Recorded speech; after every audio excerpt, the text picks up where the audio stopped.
So it's now connecting.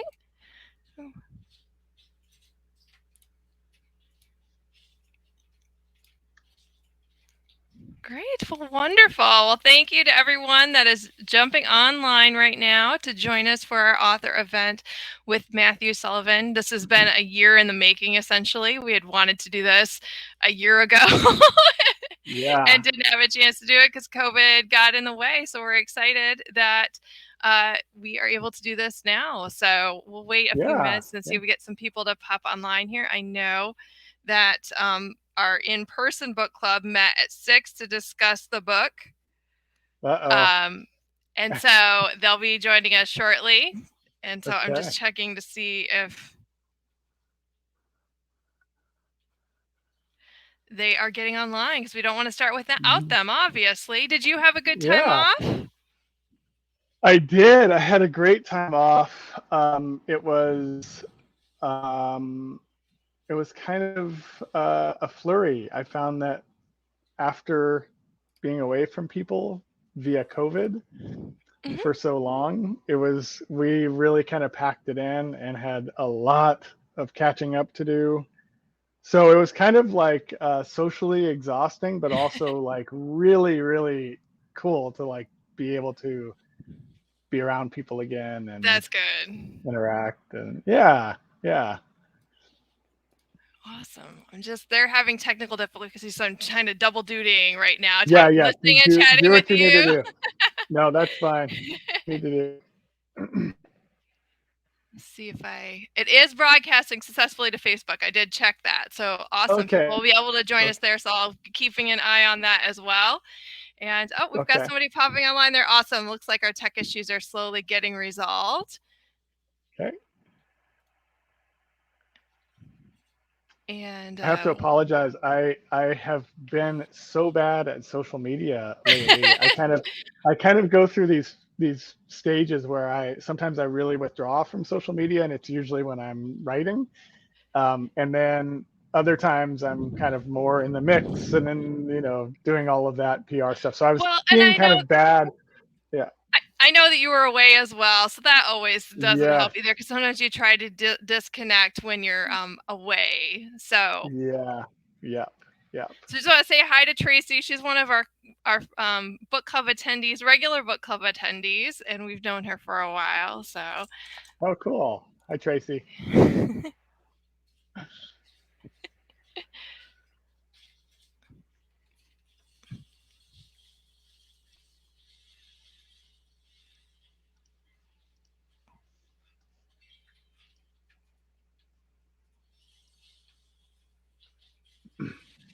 So I apologize for the technical difficulties. We're trying to get our book club on, and I'm just seeing if they can head over to Facebook Live and join us there. Yeah, sure.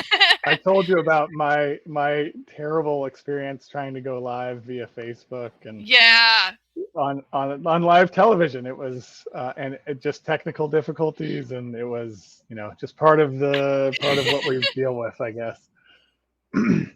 Awesome. Well, I'm going to go. We're going to go ahead and get started. So I think they're able to hopefully see us on Facebook Live and send chats in that way, and we'll go ahead and get started. So welcome everyone to our live event with author Matthew Sullivan. We are huge fans of Matthew at Swamp Fox Bookstore in Iowa. We love Midnight at Bright Ideas Bookstore. It has been a bestseller for us. We've had a hard time keeping it on the shelf since we opened a year ago. Oh, cool. And we are really excited to chat with you tonight.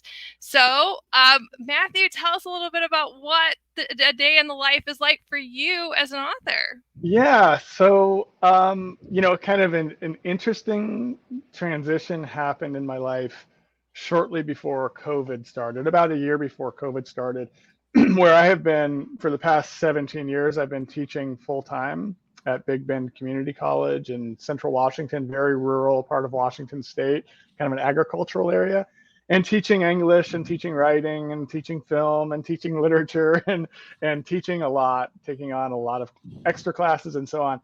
And so I just kind of had like a very strict kind of teaching schedule for most of the year, and I made a point of taking summers off so that I could write.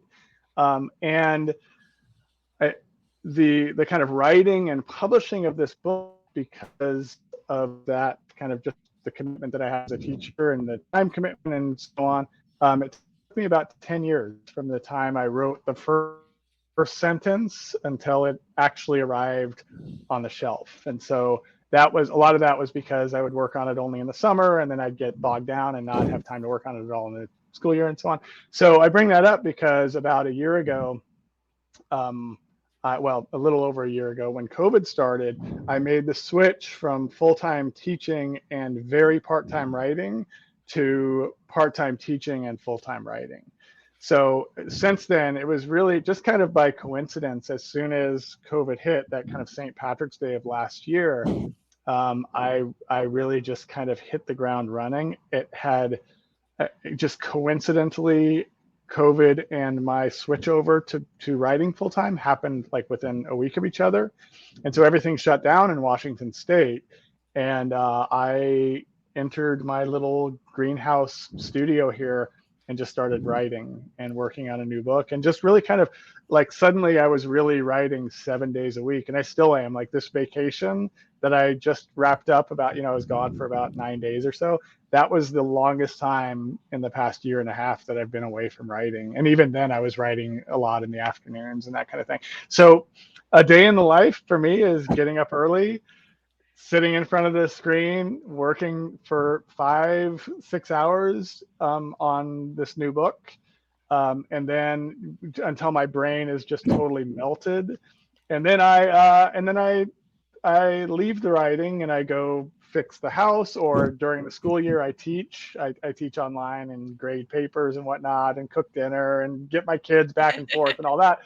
And then at night I come back out and I try to write again for another couple of hours. I'm really kind of committed to this idea of getting 40 hours a weekend as a writer, even if it's like on weekends and at night and whatnot, because that's how I'm kind of scattered. and if I'm not immersed in it, I start to kind of lose the threads. And it helps just to be like retain that kind of focus. So that's a day in the life, really. It's kind of boring. Like there's a lot of just sitting here in front of a screen, but there's a lot going on like up here and, yes. and the typing thing. So, but if you were just to like sit there with like the Mac cam watching me, it would be really boring. There's like, wow, I really don't ever want to be a writer because this is terribly boring. Well, the staring off into space and trying to figure out what happens next, right? Yeah, right, exactly. And yeah. So anyway, there's a lot about my writing process I could talk about, but. Yeah. So what inspires you to write? What inspired the novel you're working on now? That's a tough question. I mean, I guess I would say that like the origin story for me as a writer is just books, just falling in love with reading, falling in love with books. And I think I always was a reader growing up. I grew up in a huge family, 8 kids, and kind of a chaotic household. And I just always gravitated toward writing, kind of just on my own little things here and there. My mom was a writer. She wrote a couple of children's like YA novels. She was a nurse full time, but she would write in the bathtub at night, like literally sit there with a notebook and kind of, wrote a couple of books that way. And so there were a lot of writing books around the house and that kind of thing. So in terms of my inspiration, I guess I just kind of felt drawn to it. And I actually felt like it was one of those things that so for example, I decided at one point I wanted to study environmental science and went to college. I was at university in San Francisco, and I was like, I'm going to be an environmental scientist because I just loved the natural world and so on. And I started taking calculus classes and whatnot. And I found that rather than wanting to do my calculus homework, I was picking up, Kurt Vonnegut novels or Flannery O'Connor stories or Tim Robbins books. And I just really kind of would rather have been reading. And so I had this brilliant idea of becoming an English major. And yes, I think I had a similar idea when I was in yeah, I was school. like, wow, what a surprise. Why don't I do this thing that I like to do instead of doing something that I don't particularly like? So yeah, so that's kind of I guess the inspiration is just it's kind of always been there. I've always just nurturing it makes it grow. And when I ignore it or I'm really Mhm. busy, when I don't write, I feel like something's off in my world. And so even if it's just journaling and I wrote a couple of books that never got published and I'm okay with that. Like I kind of just I enjoyed the process of it and I think it made me a better writer doing that. So anyway, You there's a gotta have a lot. it's a practice. I think that's something that Very much. readers don't understand, and you don't see it like it's a practice. Like people have to practice Yeah. sports. Yeah. Art Yeah, and totally. creative endeavors are the same way. You have to practice them in order to become the best you can possibly could be. Yeah. Yeah. And even when you feel like, oh, this is so great, I'm doing such wonderful work, you look at it like a week later and it sucks. so, so, That's why you there are know, editors and copywriters yeah, and proofreaders and exactly. Yeah, agents and all of those people along the way, exactly. right? Yeah. Uh, So I'm assuming that Bright Ideas was inspired by your time as a bookseller. Am I mhm. correct? You are So very correct. Yeah. what was it like? What was it like when you were a bookseller, and where did like is there Yeah. elements of the bookstore you worked at in the bookstore in the Yeah. book Yeah. from the book? So when I was in my kind of early to mid 20s, I had been I'd worked as an editor actually for a year, and I had some various jobs, and I just kind of I just wasn't I don't know I was kind of traveling a lot and wasn't really finding the right career as you can imagine because I was an English major. Um, and I ended up getting a job at the Tattered Cover Bookstore in Denver, and I always just loved shopping there and kind of got a job there, and at the time it was 4 stories high, packed with books. Those are the It was best really kind of bookstores. such a great bookstore, and so anyway, that I worked there for about close to 5 years. I met my wife there. She was a bookseller in the children's section, and we kind of we Wow. met like shelving children's books. I just saw something that went viral online in the last couple of weeks about somebody that got married at a bar next to a bookstore, and then they had an open book bar so people could go in and like pick out books for themselves. Oh, That's what they that's did instead of having an cool. open alcohol bar. I was like, Oh, we could do wow. that. That's really cool. Yeah, that's great. Yeah, giving books away at a wedding. I would be there. That's cool. So anyway, the bookstore itself was just it just was such an inspiration to me. I loved being around books. I felt like it was kind of a continuation of my education. And this is, we're going back to like the mid 90s when I first started there. And I ran into a guy or I met up with a guy that I haven't seen since then who was a fellow bookseller who's a lawyer now in Utah. And he said, he was like, I feel like I learned so much at that store just in the years that I worked there. I felt like it was like going to college again.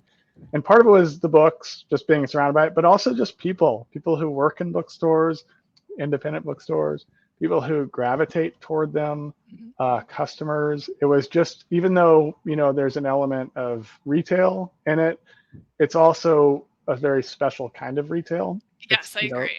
yeah, yeah. People who come in and who care enough to walk into a brick and mortar store, rather than like clicking something. They tend, they just tend to be kind of people who are more curious, kind of seekers, I would say. So just being surrounded by that crew of people for that long was just hugely inspiring. And so, and then I left and I went and got my MFA in writing. And then I moved to Boston. And me and my wife had a long distance relationship. Anyway, we got married, and I worked at another bookstore in Boston. While I was teaching full time, I was also working part time at another independent bookstore, and just to kind of be back in the mix. So it was really kind of special. Yeah. Fun. Yeah. So a lot of that's a lot of what I was really trying to capture in the book. And it's interesting, when it came out, I did a reading at the Tattered Cover, and one of the managers and people there have just been fantastic. And one of the managers was like, Matt, when I heard you were writing a book that was based as a tattered cover, she was like, I thought it was going to be a tell-all of all the gossip and like the behind the like scenes, Kitchen like Confidential, but for yeah, booksellers, right? exactly, yeah. She was like, oh my god, and that could be a really interesting book. It So could. it could, but it wasn't that.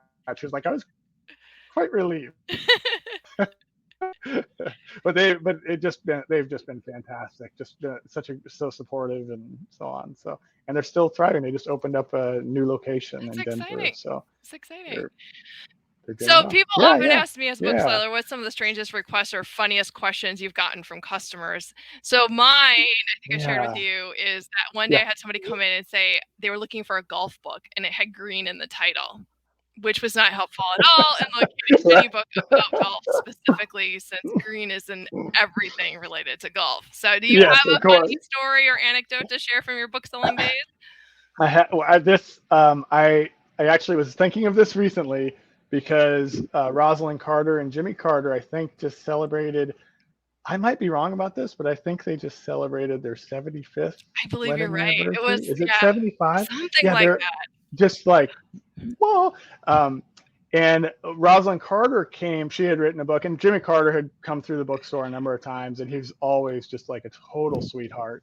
But Rosalind Carter came in one time, and she was reading from her book and signing, and of course the Secret Service were there, and this is long after she was First Lady.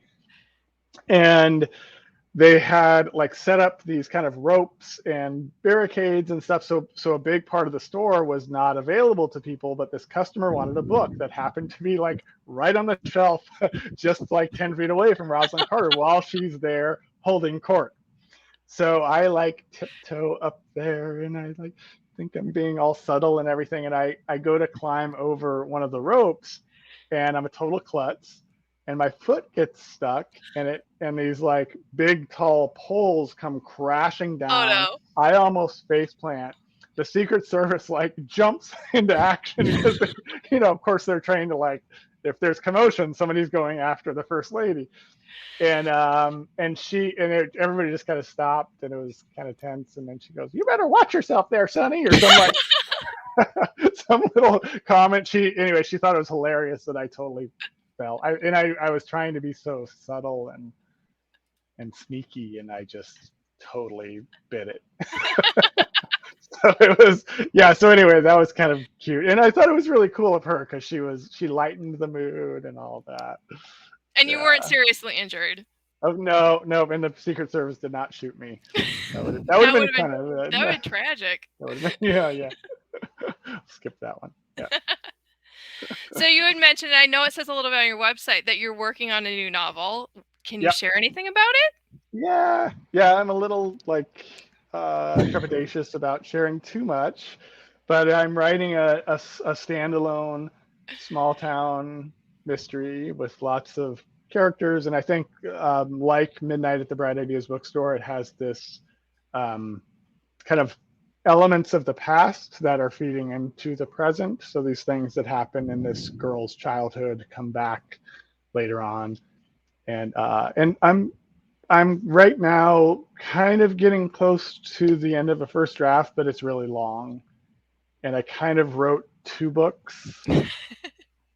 And so we'll see. I don't know. We'll see how it goes. Maybe a series, like ended on a cliffhanger, right? And just it's not. I think I don't think they're too close together. They rely on each other. So volume 1 and volume 2, like in one. No, I don't know. I don't know what it'll be. I imagine a lot of it will be cut. Mm-hmm. Yeah. So one of the things, this wasn't a question I gave you.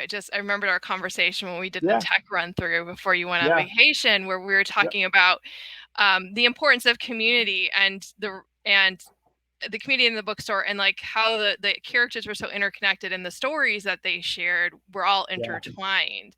And how the book came out. When did the book originally come out? I can't even remember. 2017. So 4 years ago this summer. Yeah.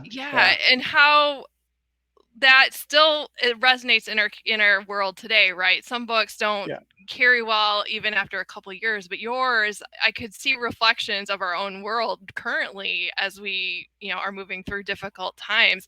What is it like for you as a writer to see some of the conversations that are happening can reflect back in your book, and is that intentional, or is that just something that happens by chance? Yeah, so I would say it's intentional in that I think in all of my writing, and it's always been there, I've always been kind of focused on people who are on the margins in some way. So in this book, of course, it's the book frogs. There's some other marginalized characters, but the book frogs in particular here. And I think that comes out of a couple of different things. One is that it's just the time I've spent in the bookstore, and how there are these certain kind of institutions that people gravitate toward, and whether they're libraries or bookstores, like I've taught for 17 years at a community college, so community colleges and college libraries oftentimes, and there are certain places that kind of roll out a welcome mat when a lot of other institutions are failing people. And so I think that to me, like, those patterns have kind of always been there. And I noticed that even in this book that I'm working on now, which is in a small town, there's a library setting in it. And it kind of, in a way that the bookstore acts as a little bit of a sanctuary for Lydia, this small town library, for all of its tensions and whatnot that are there, acts as a little bit of a sanctuary for the character of Esme, who's one of the main characters. And so I guess those themes have always been there. I don't know. I was raised a very, very devout Catholic, and a part of that tradition has always been the kind of the outsider, and like looking out for the outsider. And we could discuss how, whether that's effective, and yes, there's a lot that we could point fingers at, and it's a bigger discussion, but I do think that having those ideas imbued in me from the time I was very little, maybe created those themes. So yeah, I think I do think that now when I look out at the world and I see so many people falling through the cracks, and the net that in some eras and in some places would catch them is not there, or is there for 3 months until it expires, right? And so yeah, unfortunately, those ideas are alive and well. And it's amazing how independent bookstores, small businesses, libraries do become these hubs during a time of crisis. We celebrated, I don't know if celebrate is the right word, but on Tuesday was the 1-year anniversary of the derecho here in Iowa. And so the libraries were posting a lot of pictures and talking about how they engaged with the community and helped the community out during that time. And the number of awards, or small businesses that just jumped in and started feeding people or getting to supplies to people. It wasn't a national, necessarily national group that came in to help us right away. It was the small businesses, people coming just from their own homes and out into the streets, or from a nearby town coming in to help us.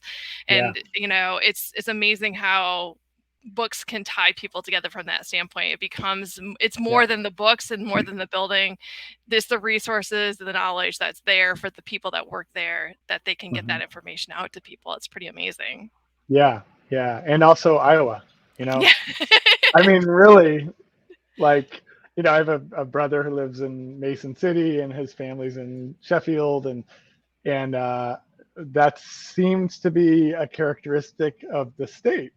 Where people really do seem, in a way that's kind of old-fashioned, in a good way, to look out for each other and look out for the neighbors. So that's cool. That's really neat that happened. And do you feel like the recovery is well underway?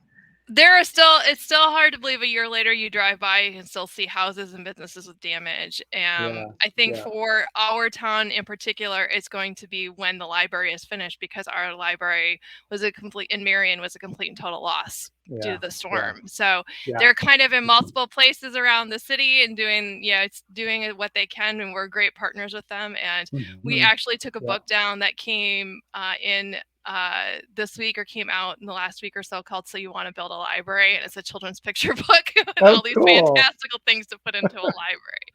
So we'll be excited when it's finished. So yeah, and again, like, what a hub for a community. Yeah. And to have that missing, I'm sure that absence is felt. Yeah. But we're excited with the work that they do, and we're excited to be a partner with them. So I think that's what's great too. So independent bookstores and libraries working together. Good. I just want to mention too, if anybody has questions, they can drop them in the chat. I'm keeping an eye on Facebook. You can leave a comment on the video if you're watching us. And there is a question on Facebook for you. And maybe we've covered this, but if we didn't, Brenda, who it's her birthday today. Happy birthday, Brenda. I would sing to you, but you just don't want that. But happy birthday. That's awesome. And it's so cool. I know that Brenda was, part of the setting all of this up eons ago. Yes, so thank you, Brenda. That's great. That's great. Happy birthday. I hope it's a good one for you. She wanted to know how you came up with the storyline for Bright Ideas. So it's kind of a conflation of different things. One big thing was the bookstore and trying to capture that setting. I would say that's probably first and foremost was that. Like, I knew that I wanted to write a book that really kind of captured what I felt as a bookseller. There were a couple of kind of inciting incidents in my own life that dovetailed with it. One of them was when I was working at a bookstore at the Tattered Cover, and I was sitting outside on one of the benches on the 16th Street Mall one day. A guy came out, and this is a guy I knew, and he would have been a book frog, although we never, like, that term didn't exist, and I wouldn't, I think in real life I would have a problem with calling people that, but in fiction it's kind of more, I don't know, I would say I took more liberty there than in reality. But so this guy came out of the store wearing a trench coat on a very hot day that was just packed all over with books that he was stealing. And I knew this guy. He struggled in a lot of different ways. He was kind of a lonely soul. And he took off running, and one of my fellow booksellers came out and said, get him. And so I chased this guy against all rules, against all kind of, like, whatever we were taught in orientation, like never chase a thief, that kind of thing, especially down, through downtown Denver. But I chased him, and I kind of, in part because I knew him, and I kind of was like holding on to his coat, and not like in any rough way or anything like that. And he was very upset. And anyway, so I got all the books back, and there were stacks of books he had. It was almost like he wanted to get caught.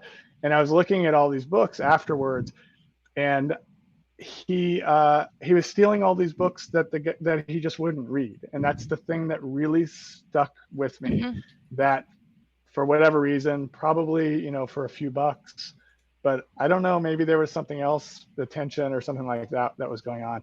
He was, again, stealing books that he wouldn't read. And so I guess I felt like I don't know, that night, I just remember writing in my journal and just thinking about, why would somebody take books that that aren't really worth very much, that don't mean anything to them. It's not like he was going to go read them. It was like books on yoga and horses and child rearing and just stuff that just kind of at random.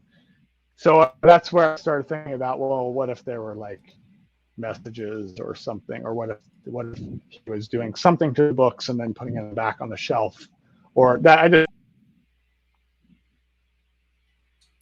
pricing of the books came from. Yeah. So that's the main thing. There's some other things, but there's also there was a kind of series of homicides that happened when I was growing up in Denver, very close to my house, and in which a guy with a hammer killed a family and attacked another couple of people, and that completely stuck with me, and it stuck with Denver. Like anybody who was alive at the time, and I was in 7th grade, I think, totally remember that, and it really just was like a turning point, I think, in a lot of people's lives who weren't, obviously for those who were personally impacted, but a lot of people who weren't even personally impacted, who just were, those of us who had happened in our neighborhood or our city. And really kind of interestingly, me and my friends called him the Hammer Man. And even though there wasn't any relationship to what happened with Lydia and the story, that figure in my imagination, this kind of looming evil presence that came from like these deep childhood fears that I had. But it kind of very interestingly, after the book came out, through DNA testing, they found this guy. And he just this week went to trial, and he just was found guilty of these murders in Denver, like 3 days ago. Yeah, yeah.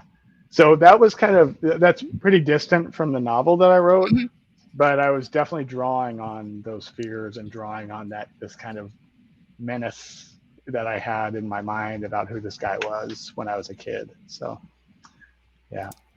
Crazy. Yeah, yeah.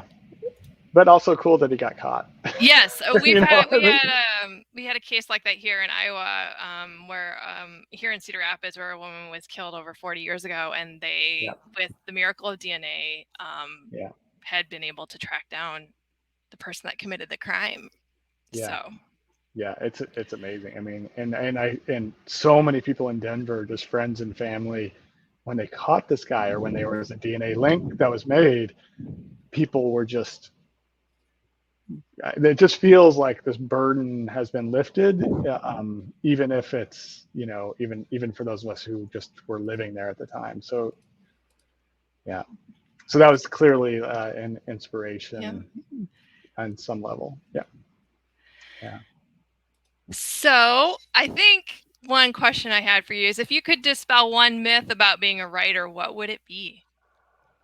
I guess, I don't know if this is a myth, but the editing process and the revising process is where writing happens. And I feel like a lot of times people feel like what happens is a writer sits down and writes a book, and then it's done, and then they send it off and their editor markets it and whatnot. But the editing process and revisions, working with a good editor is just absolutely priceless. In the Bright Ideas book, I had this, I was having a hard time bringing it all together in the end. And I was finding ways to do it, but I was never totally satisfied with it. And my editor made this one suggestion that was a big suggestion, but it involved cutting out a 200-page subplot that had to do with Raj and rethinking some of the relationships in a very kind of like simple way. But as soon as he suggested it, and my first reaction was like, "Oh, are you kidding me?" But as soon as I took a step back and thought it through, all these pieces that I was having a hard time fitting, they just kind of clicked.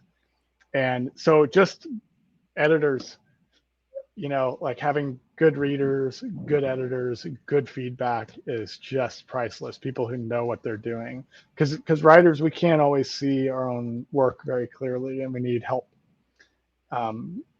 So it's so that kind of collaboration is priceless. Yeah.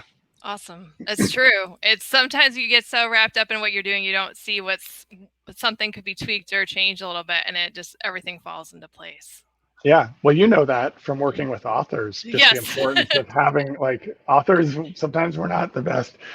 Sometimes we're not the best advocates for our own work. Sometimes we need other people helping us with that. So awesome. So what is one thing you wish people would ask you about and they never do? And would you like to share that with us? I'm kind of interested in the writing process. I'm kind of interested in the way that like our, I guess I would say exercise, but not necessarily like rigorous exercise or anything, but just the physical, our physical being correlates or feeds into the creative process. And I say that because like I'm really into mountain biking and I'm not like super athletic or anything like that, but I get so much of my writing done when I'm just like kind of plodding along down a trail in the woods. I just like my ideas become more clear. Um, and I'm kind of interested in that. I'm interested in how the physical things that we do, even just like taking a walk, um, can feed into our creative process and clarify our creative. And I think that it maybe is one of those myths that if we just sit there at the computer long enough, it'll come to you. But to me, it's like the stuff that I'm doing when I sit down at the computer almost always has its seeds in me not being in front of the computer and doing something else. And like, I guess I would say daydreaming. Yeah. You know? I will tell you, sometimes when I'm stuck in a problem, I found that just getting up and going, doing something completely different. Usually for me, it is going to go horseback riding. Well, Uh-huh. Yeah. the problem will get solved when I'm not thinking about it, I'm focusing on something else. So Yeah. That's a great example of it. Yeah. Yeah. So I'm ready to do, as I've mentioned to you, I'm a huge fan of Inside the Actor Studio. So I always like to Oh, wrap okay. these up Yeah. with little quick fire questions. Yep. So Yep. you said you're a big reader. You grew up reading. So I know this is gonna be like the hardest question I've probably Oh asked you all God. night. But what is your Yeah. favorite book? Oh, I would say probably the one that was the most influential, maybe, was probably Kurt Vonnegut, and maybe I would say Cat's Cradle or God Bless You, Mr. Rosewater, or Tom Robbins, Jitterbug Perfume. The books like that just kind of they just blew my mind Mhm. when I was like thinking about writing and kind of getting, steering myself in that direction. Maybe I didn't even quite realize that I wanted to take writing seriously, even though I had dabbled in it. And reading those books, they came at the right time, the right age, and I was just like, anything is possible. Yeah, I can So write like this. yeah, and I don't know, I wouldn't want to revisit them necessarily, just because I think that sometimes the right book comes along and then you take it in at that time and then you kind of move on and you don't have to have the same feelings for it again. And that when that happens, that's a good thing. I Yeah. always share we often you probably experience this as a bookseller where people will come in and like, oh, I tried reading that book, but I didn't like it, or or I have a Yeah. hard time abandoning a book or putting it down. And my Yeah. favorite story to share is that um, I tried reading Golden Compass by Philip Pullman 3 times before I actually got through it. It just Yeah. I always been tell people it may not be the right time for you to read this book. Yeah. Yeah. And it's okay to put away, if you don't like it, put it down. Maybe come back to it at a different point in your life and it might speak to you. And when it did, Yeah. I binge read the entire series. That's cool. Isn't that great when that happens? It's amazing. It's isn't it? It's just wonderful when we're wrong about a Yeah. book, or like you read a book and you're like, I just didn't really like it, and you talk to somebody and they're like, oh yeah, but did you understand this? And you're like, oh, actually, I Yeah. missed that whole thing. So you Gone kind of Girl. Gone Girl was one of those books I was so mad when I got done with it because yeah there was nobody likable. The ending just blew my mind and I was angry that I invested all this time and it didn't end up like, the yeah way I thought it should. And then I yeah went back and read Gillian's um other stuff, like went back to book one and that she ever wrote and worked my way forward and I saw how she came up with Gone Girl. And then it was at that point uh-huh. I'm like, oh, now I get it. Like I Yeah. understand what a masterpiece Gone Girl really is. Yeah. Oh, that unreliability. I mean, it's Oh, and she's just a master. yeah, the transitions back and forth. I mean, really, like it's just so well plotted. Yeah, Yeah, and yeah, if people haven't read her, and I know there's some people that people want to try it, don't read her books if you want a happy ending or you want likable characters. her books don't Right. have it. And she will tell Right. you that. Right. And that's okay. Well, for me, it's okay. I'm not sure. So, what profession other than yours? And you've done lots of different things. So maybe you've done Yeah. what would you like to attempt? Gosh, I'm kind of, I really like in this transition where I stopped teaching full time. That was kind of hard because I love teaching, but it just took so much out of me that it was just too much. And so, but I I really liked working with the students. I always had really great relationships with my students. And so I've thought a little bit about like counseling or social work or something like that. I don't know. And part of me is like, maybe in like 5 years, I'll just become a social worker. I don't know. I mean, who knows? But I'm kind of interested in that. Like, I don't know. Just something that I've like actually given consideration to. I would probably be the oldest new social worker on the planet, but that's okay. I have a There's friend nothing who's, wrong with that. yeah, I have a friend who's 50 and is just starting law school. Like, good. That's amazing. Yeah. Good luck with that. Yeah, that's not a very fun answer to that question. I should But say like beekeeper. when I think about the conversation we had earlier about wanting to take care of the people that are sharing the stories of people that are falling through the cracks and that Yeah, aren't seen necessarily, yeah, social workers help with that. So I actually can see, if yeah. that is a passion of yours, I can see how social work would fit with that. Kind of feed into that, yeah. And at times as a teacher, I felt like a social worker. So, yeah. Are you a coffee person or a tea person? Oh, I am both. I am a just fanatic caffeine person. I found out today, I went to the post office, the new stamps they have out are all coffee drinks. They have a new set of Oh, stamps out. oh, So cool. you That's, can yeah, I express your bet love they're for coffee and stamps nice. now if you send They do letters. such a good job with stamps. Yeah, They're just like they're just doing really beautiful stamps. they And are. I think it's cool. So I'm gonna look for those. Are you a dog person or a cat person? I'm definitely a dog person. Do you have I'm alert. dogs now? I have a little dog, but I've always had a dog. Like from the time I was in my early 20s, when I was like, an adult, I just started having my own dogs, and I grew up with dogs, and I'm also like really allergic to cats, and so I think that makes me more of a dog person just by nature. So, but I don't have anything against cats, but the allergy thing does. Yeah, that Yeah, is that. Yeah, that is a big yeah, thing. I'm surprised mine haven't made an appearance. A lot of times, if I'm sitting at the computer, they'll decide to walk across the screen, but apparently they're entertained with of other course. things tonight, so it's Okay, fine. that's great. Yeah. So this is a hot topic. Toilet paper, does it go over or under on the roll when you put it on the roll? Yeah. So during the pandemic, I bought one of those cheap bidets. That's Nice. on.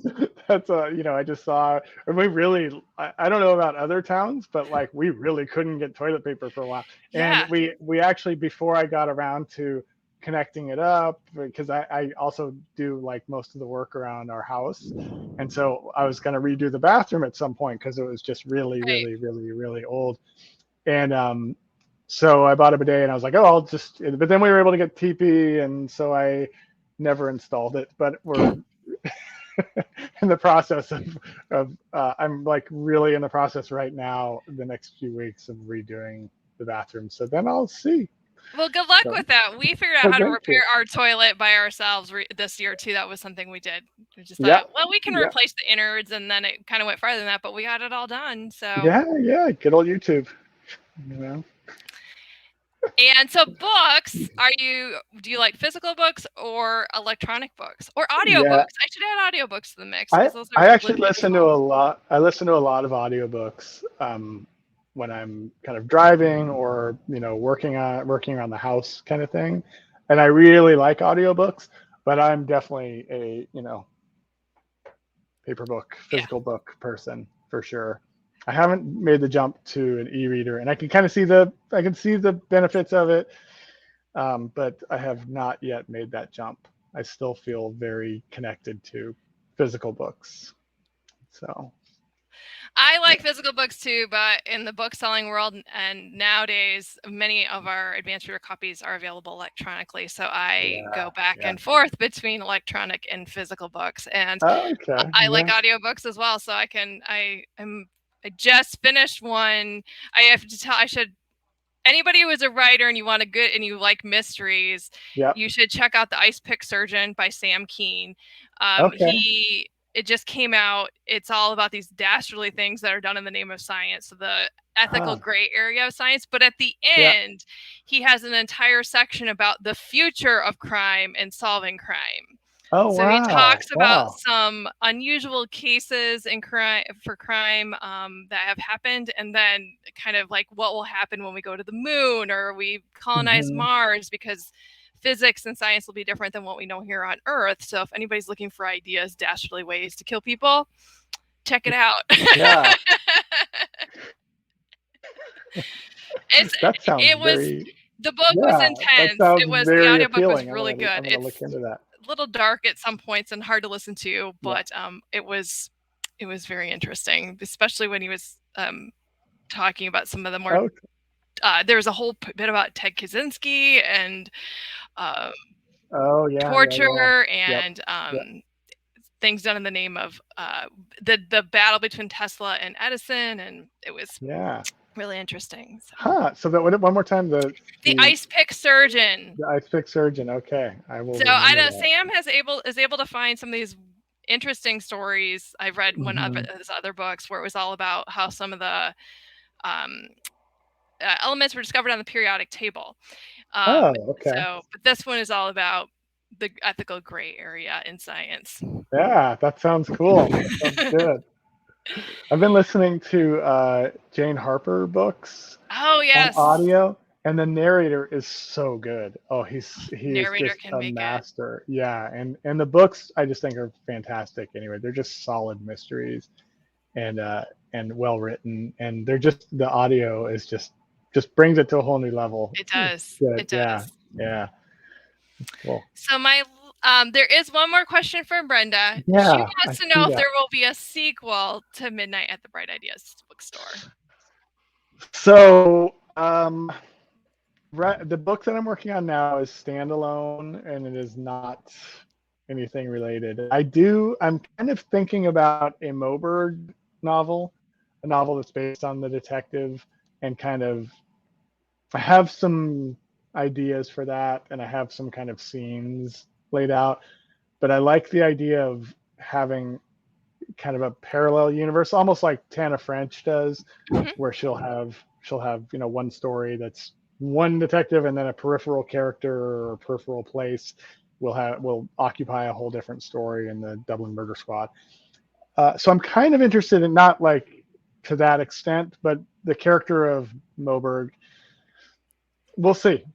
I'm really focused on this book right now, and it is just. Oh, brace yourself, everybody! I saw this earlier.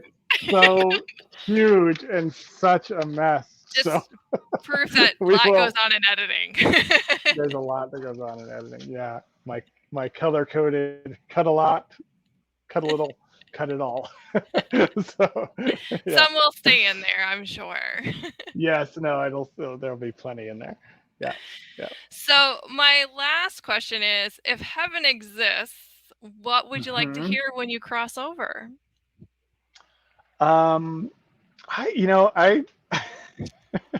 don't know. I wanted to come up with something witty with that question, but I was thinking, like, do you have a reservation, or tickets, please, or I don't know, something where you get kind of caught up at the door in some bureaucracy. So I don't know. It's not very philosophical. I have a whole different view of the afterlife and what goes on there after reading. It'll be a trilogy by October, but there's a series of books called the Hell's Library series by A.J. Hackwith. And as a writer, if you have not read them, I highly recommend them, because it's all about where stories come from and where they go and what they're made of. Cool. Oh, wow. And Very cool. unwritten Sounds stories are creative. kept in a library in hell. Uh, wow. That's high concept. I like that. And a lot I of like different that. things go on. In the first book, the one of the characters gets out of the book and tries to pursue his author to try to get written, and so kind of the antics ensue off of that. And she's created this Yeah. whole world around where stories come and where they're kept when they're unwritten, when the people. It's similar to that idea with Coco, the movie Coco, where when somebody stops telling the story, then that's when you pass on completely. So it's like Yep. what happens Yep. to those stories when people start telling them and that kind of thing. So it's really beautiful. Cool. Cool. And it Good. wraps Good up in meta. October.